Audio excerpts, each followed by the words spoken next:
Niso Economia.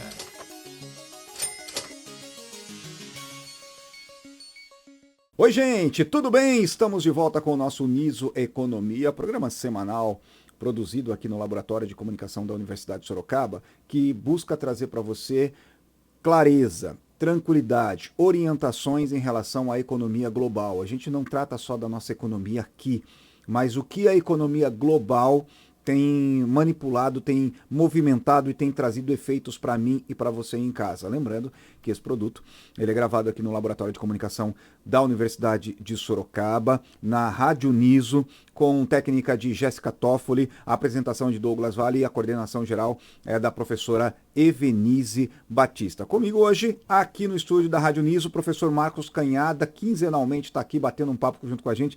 Professor, bem-vindo mais uma vez. Está tudo bem com o senhor, professor? Tudo bem. Feliz em estar aqui com vocês no Labicom, na Rádio Niso. Uma felicidade sempre poder transmitir um pouco aí de informação, né? Analisar cenários para que a gente possa se movimentar, né? Nós precisamos entender, ter informações para movimentar o nosso caminho na busca da felicidade. E aquela correria, né, de final de semestre, né, professor? Sem dúvida. Acertar nota, lançar nota, aluno pedindo para dar uma ajustada aqui, uma ajustada ali. E a gente aprende que na economia a gente precisa ajustar, e aí vem os pedidos dos ajustes. Ajusta aqui, professor, me ajuda ali. Escassez de nota, necessidade de nota. Equilíbrio, eu sempre falo, tinha que ser construído, né? Você tem que construir lá no início do semestre, a hora que apresenta o plano de ensino, olha, vamos ter esse mecanismo, é sempre muito importante. No final, já está feito, né? A gente fala em economia ex post, em latim quer dizer já foi, né? Então a gente tem que sempre pensar no ex ante, né? Fazer antes para colher resultados posteriormente. Essa questão do equilíbrio é uma situação que nós todos estamos buscando constantemente. Por falar em equilíbrio, professor Marcos Canhada, o que não parece ser muito equilibrada é a economia vinda dos Estados Unidos, a economia de Donald Trump. Já foi vista como a maior economia global. Hoje a gente tem aí como uma das maiores ou a maior economia global a economia chinesa, que movimenta bilhões e bilhões de dólares. E a economia de Donald Trump nos Estados Unidos tem assustado o mundo. É taxação em cima de taxação, agora a questão da taxação em cima do aço, que é uma commodity, e sendo uma commodity, tem uma volatilidade de preços no mercado muito grande, e isso afeta o Brasil diretamente, né, professor? Perfeito. É uma mudança, estamos na contramão da teoria, né? A teoria diz que nós devemos nos integrar. Integração econômica internacional. Esse é um processo de teoria econômica. Então os países deveriam estar se aproximando, diminuindo barreiras alfandegárias, tarifárias, burocráticas, tarifárias, né? Essa é a teoria diz, diminuição, para que haja aproximação. A teoria diz que nós devemos nos especializar naquilo que somos mais competentes, exportar o excedente e importar aquilo que nós somos menos competentes. Essa é a teoria. Porém, essa nova ordem, né, que o Trump tem tentado estabelecer e recuos, avanços, ele mesmo parece, né, temos agora a saída do Elon Musk, que percebeu que, puxa, estava afetando lá os meus negócios, né, então, enfim, ele tem ido num cenário de contramão da teoria, né, estabelecendo uma nova ordem aí, onde eu vou produzir tudo e eu quero restringir aquele que vem aqui competir comigo no meu mercado. Essa era a visão que ele propôs, tentando criar empregos dentro dos Estados Unidos, tentando criar uma nova dinâmica, mas esquece ele que eu preciso ter competências e custo para fazer aquilo que eu preciso. E quando isso não ocorre, nós temos um elemento que é a inflação, né? Então, veja que nós vamos vai costurando os caminhos, vão criando divergências e por isso nós temos visto o comportamento dele. Uma hora pressiona, recua, né? Então há uma modificação muito constante nesse cenário, porque ele vai percebendo que muitas vezes isso não está trazendo os efeitos que ele gostaria. Para o Brasil, né, nós precisamos entender que isso pode ser uma oportunidade. Eu sempre vejo isso no aspecto de oportunidade. A questão do copo meio cheio, professor, nesse Meio vazio, momento. exatamente. Então, novos mercados, né? Então, enquanto o Trump tarifa a China, como você disse, é um grande mercado, nós precisamos entender como uma possibilidade daquilo que foi restringido lá nas relações entre eles, como uma oportunidade de a gente ganhar mercado. Então, o Brasil é um país que tem muitas potencialidades, né? Muitas capacidades que precisam ser exploradas em momentos como esse. Então, eu vejo aí possibilidades. Nós somos grandes exportadores de aço, então o aço tem sido um elemento, né, que o Trump tem focado bastante, né? Então precisamos, nesses momentos, eu costumo dizer, criar competências, né? Então, se vai ser taxado, o que a gente pode fazer aqui para melhorar a nossa competência, a nossa eficiência? Com relação a isso, professor Marcos Canhada, vou fazer uma pergunta que de repente é a pergunta de muita gente que está acompanhando a gente em casa, mas não tem a oportunidade que eu estou tendo agora. Sim. Um pouco de síndrome de vira-lata do brasileiro, de não observar essas oportunidades que às vezes podem aparecer. E eu não estou falando, e eu não sou um entendedor da política econômica, por isso nós temos o senhor aqui para explicar isso para a gente. Mas quando o senhor fala de olhar a situação como oportunidades, me traz um sentimento de que o Brasil está meio que na síndrome do cachorro vira-lata, que não está conseguindo enxergar as potencialidades. Nós estamos preparados para isso?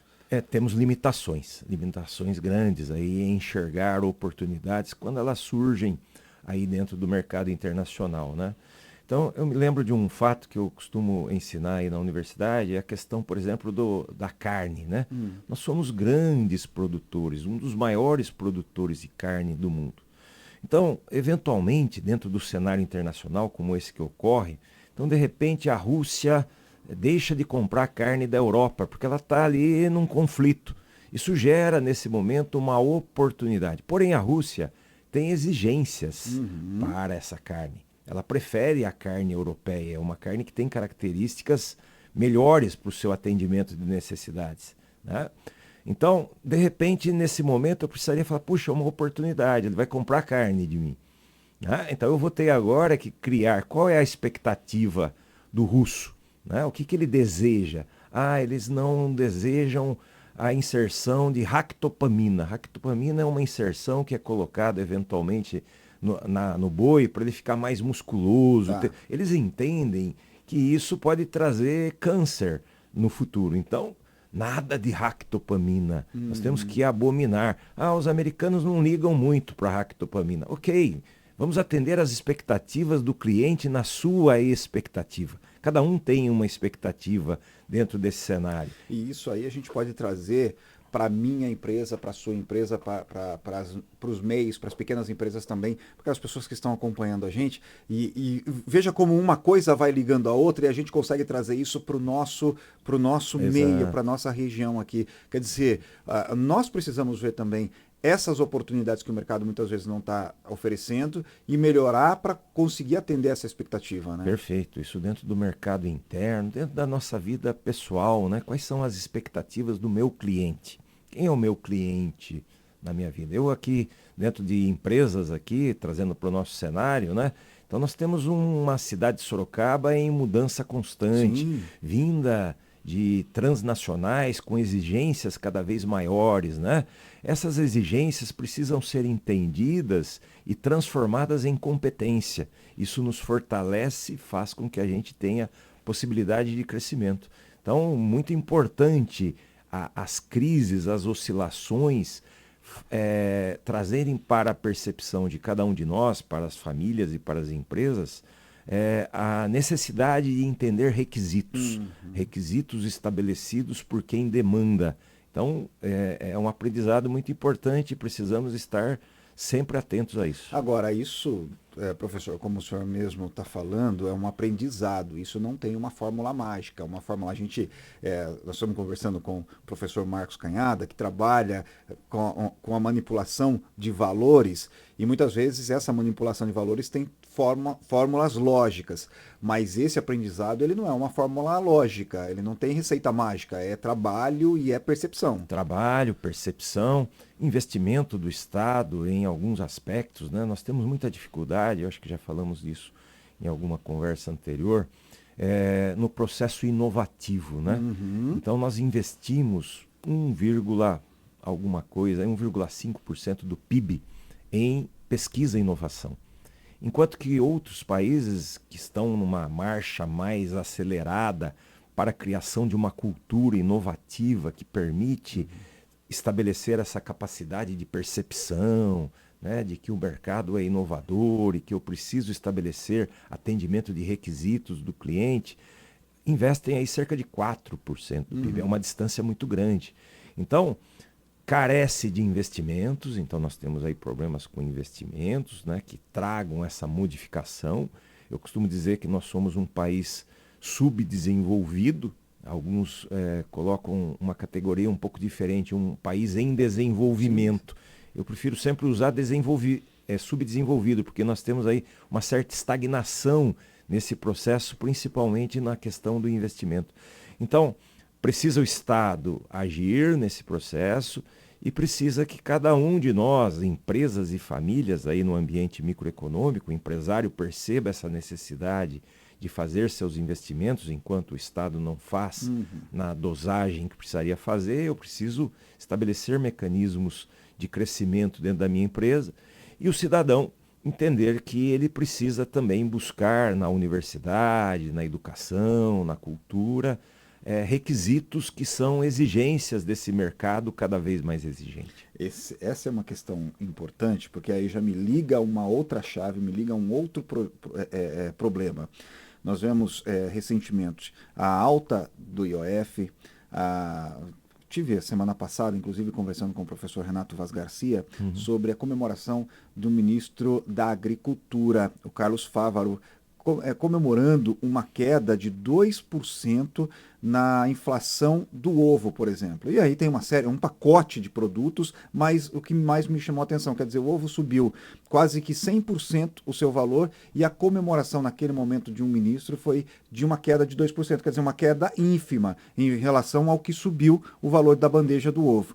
E aí, professor, trazendo um pouco para esse mecanismo, entender que nós precisamos fazer a nossa parte, porque muitas vezes esse Estado ele não vai fazer. E a IOF ela não vai baixar a inflação, inclusive dos alimentos, ela não vai cair tanto. Nós tivemos uma queda anunciada aí no preço da gasolina para as refinarias, que deve ser repassada para o preço da bomba. Algumas pessoas já têm sentido isso no preço da bomba, mas os valores que estão caindo são ínfimos em relação àquilo que subiu. Quer dizer, nós precisamos mesmo aprender. Queria que o senhor desse dicas em relação a isso, para que a gente possa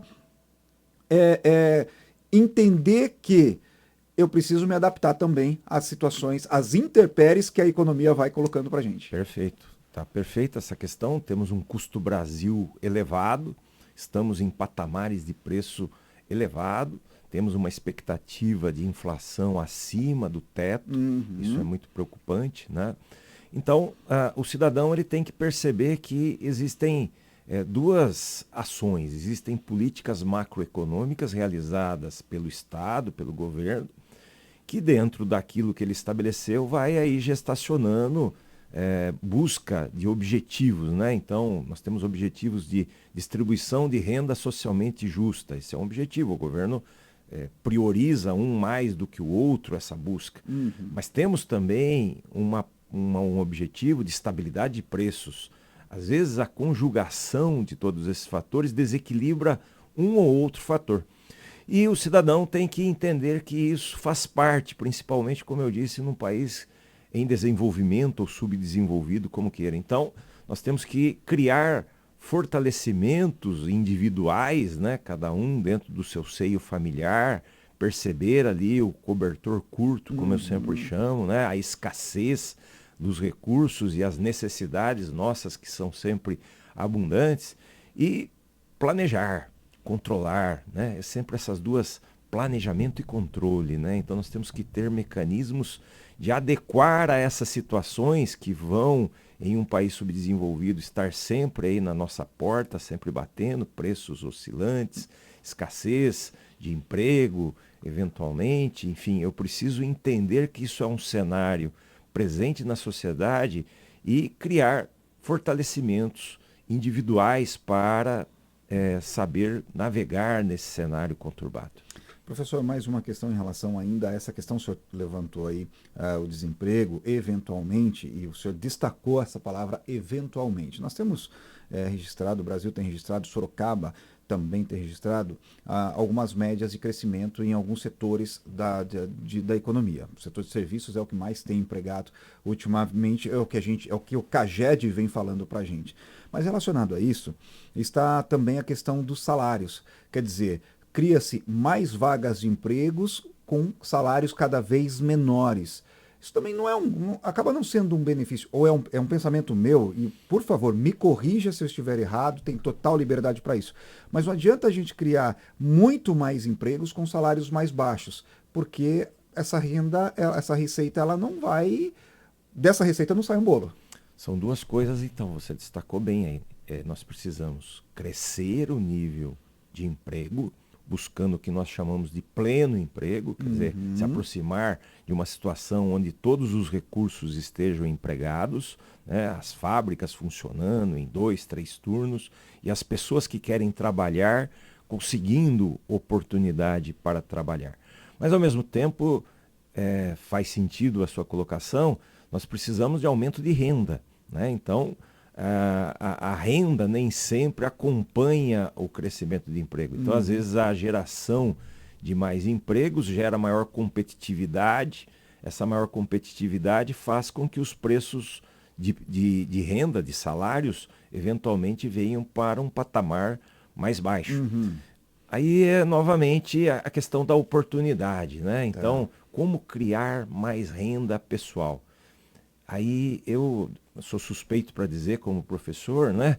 Mas passa pela especialização, passa pela busca de novas competências. Nós vivemos uma nova era onde o valor agregado para o salário está direcionado. Então nós estamos aí dentro da área de tecnologia. Sim. Eu preciso buscar isso, né? Eu preciso buscar especialização, né? Nós estamos nesse momento aqui na universidade vivendo aí o MOB, né, que é um evento importante aí que traz informações, né? É importante a gente nesses momentos falar, opa, está tendo lá na universidade inscrição, deixa eu me inscrever, deixa eu buscar uma especialização, deixa eu acender uma luz, deixa eu ver uma oportunidade, deixa eu ver onde é que eu vou fazer o meu próximo curso de extensão, onde eu vou fazer a minha próxima especialização, porque isso vai dar competências e vai fazer com que você busque oportunidades mais seletivas que melhoram a sua renda. Bom, quer saber um pouquinho mais sobre isso? Niso.br, é só acessar o site da Universidade de Sorocaba.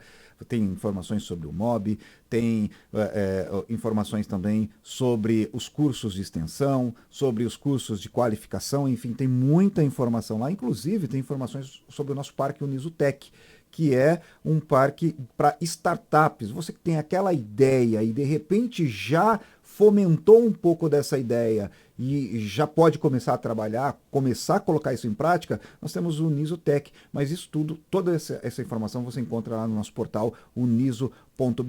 Professor Marcos Canhada, como eu gosto de dizer sempre, com o senhor, com o professor Renato Vaz Garcia, ou os demais professores que vêm sentar aqui na nossa bancada, é sempre uma aula, é sempre muito bom poder conversar com vocês, porque a gente aprende muita coisa e vai para casa com uma informação nova. Obrigado mais uma vez por estar junto com a gente, uma excelente semana e batendo as portas aí são as férias, né, professor?